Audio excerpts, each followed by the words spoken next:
അങ്ങനെ നമ്മുടെ പുതിയ ബസ് ഡെലിവറി എടുക്കാനുള്ള ടൈമായി. അപ്പോൾ പ്രകാശിലേക്ക് പോകുന്നതിന് മുമ്പ് ബ്രേക്ക്ഫാസ്റ്റ് കഴിച്ചിട്ട് പോകാമെന്ന് വിചാരിച്ചു. പ്രകാശിൻ്റെ ഉള്ളിലേക്ക് കയറി കഴിഞ്ഞാൽ പിന്നെ ഇറങ്ങുന്ന കാര്യമൊക്കെ കണക്കാണ്. അതായത് സമയത്തിന്. അങ്ങനെ തലശ്ശേരി ഹോട്ടലിൽ പോയിട്ട് നല്ല അടിപൊളി ബ്രേക്ക്ഫാസ്റ്റ് എല്ലാം കഴിച്ചിട്ട് ഞങ്ങൾ നേരെ വിട്ടു പ്രകാശിലേക്ക്. ഇപ്രാവശ്യം റൂം അടുത്തായതുകൊണ്ട് ഒരുപാട് നേരം ട്രാഫിക്കിൽ കടന്ന് കഷ്ടപ്പെട്ടില്ല. കഴിഞ്ഞ പ്രാവശ്യം ഞങ്ങൾ ആകെ പെട്ടുപോയി. ഏതായാലും നമ്മളിതാ പ്രകാശിലെത്തി. ഇനി നമ്മളിതാ നേരെ ഉള്ളിലേക്ക് കയറുകയാണ്. ഇവിടെ ക്യാമറ നമുക്ക് എപ്പോഴും അങ്ങനെ ഓണാക്കാൻ പറ്റില്ല കേട്ടോ. അതുകൊണ്ട് തന്നെ ഇതിൻ്റെ ഉള്ളിൽ വീഡിയോ എടുക്കുന്നതിനൊക്കെ ഒരു കണക്കുണ്ട്. അപ്പോൾ മാക്സിമം ഞാൻ എന്നെ കൊണ്ട് കഴിയുന്നതുപോലെ കാണിക്കാം. ഓക്കെ, ഇതൊക്കെ ഇപ്പോൾ കേരളത്തിലേക്ക് വരാനുള്ള വണ്ടികളാട്ടോ. ഇത് ടൈഗർ ഹിൽസ് പറഞ്ഞ ടീമിൻ്റെ വണ്ടിയാണ്. ഒരുപാട് വണ്ടികളുണ്ടോ, ATP എനിക്ക് തോന്നുന്നു ഒരുപാട് വണ്ടികൾ ഇപ്രാവശ്യം ഇറങ്ങാനുണ്ട് കേരളത്തിലേക്ക്. അപ്പോൾ ഇതാണ് നമ്മുടെ മുതൽ ഡെലിവറി എടുക്കുന്നതിന് മുമ്പായിട്ട് ചെറിയ ചെറിയ കുറച്ച് കാര്യങ്ങളോട് ചെയ്യാനുണ്ട്. അവിടെ ഇവിടേക്ക് ഒന്ന് ടച്ചപ്പും പിന്നെ മൊത്തത്തിലൊന്ന് ക്ലീൻ ചെയ്യണം, അത്രേ ഉള്ളൂ. എന്തായാലും നമ്മൾ ആഗ്രഹിച്ച ആ ഒരു ദിവസം ഇന്നാണ്.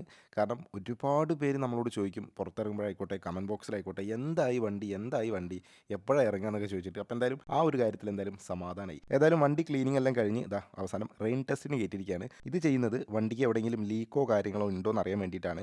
എന്തായാലും നമ്മുടെ വണ്ടി എല്ലാം ഓക്കെ ആയിരുന്നു. ലീക്കും കാര്യങ്ങളും അങ്ങനെ ഒന്നുമില്ലായിരുന്നു. എല്ലാം നമ്മൾ വിചാരിച്ചതിനേക്കാൾ സൂപ്പറായിട്ട് തന്നെ നടന്നു. ഇനി നമ്മുടെ അടുത്ത പരിപാടി എന്ന് പറയുന്നത് വണ്ടിക്ക് സ്റ്റിക്കർ അടിക്കുക എന്നുള്ളതാണ്. അങ്ങനെ ദാ നമ്മുടെ വയനാട് എന്നുള്ള ആ ഒരു പേര് നമ്മൾ ഒട്ടിക്കാൻ വേണ്ടി പോവുകയാണ്. നമ്മുടെ വണ്ടി ഇന്ന് ഡെലിവറി എടുക്കാൻ കഴിയില്ല, നാളെ ആയിരിക്കും കേട്ടോ. കാരണം കുറച്ചുകൂടെ പെൻഡിങ് വർക്ക് ഉണ്ട്. അപ്പോൾ അത് കഴിഞ്ഞിട്ട് നാളെ ആയിരിക്കും നമ്മൾ ഡെലിവറി എടുക്കുന്നത്.